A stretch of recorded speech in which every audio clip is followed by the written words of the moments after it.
Okay, I'm just showing you what the stop and waste actually looks like and how to shut it off for the winter. This is just a mock-up. Basically, this is to represent your main line in your house. It's highly unlikely your main line will actually be made from PVC. It shouldn't be. It'll be a blue poly line or galvanized with some type of a T that will run to your stop and waste. This will supply your sprinklers. Basically what happens is when this shuts off, that little hole right there will open up and allow anything on this side to drain out so that you will not have water in your system. It's got a little slotted top on it, and a stop and waste key has a slot. If I would have cleaned it off a little bit nicer, has a slotted end on it to be able to work, and it just fits on like that.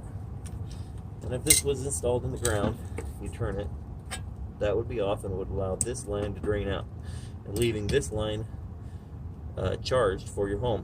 So this being just a mock-up, now I'll put it away and show you how you would go about shutting one of these off. Basically, you remove a cap. They all should have some kind of cap, whether it's a green lid or just, actually this one has both. There's one right here that says water. It's just been shoved down in here for years.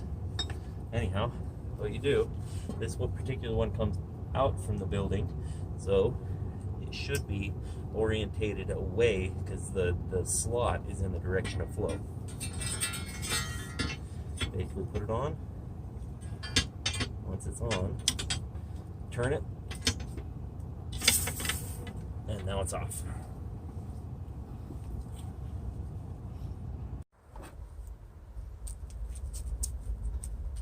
Now, a couple of things I failed to mention in my previous video was stop and waste is only designed to turn quarter turn.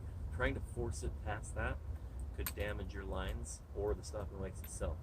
So when you turn it off, you only turn and go until it's snug, but don't force it, or you may cause something to break. Another thing, when you turn it off,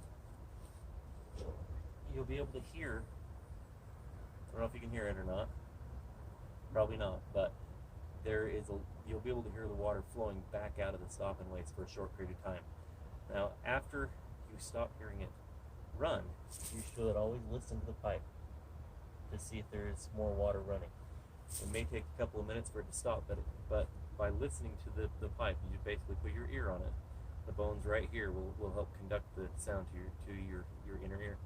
Anyhow, by doing that, you'll be able to tell whether there is water flowing at a high enough rate that it will be expensive or it will cost you a lot of money.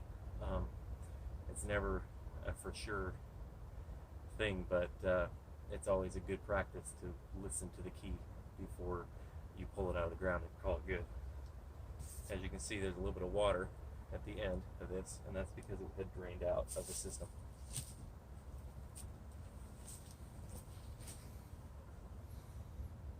Always watch for spiders when you open these lids. It is a notorious place for them to hide.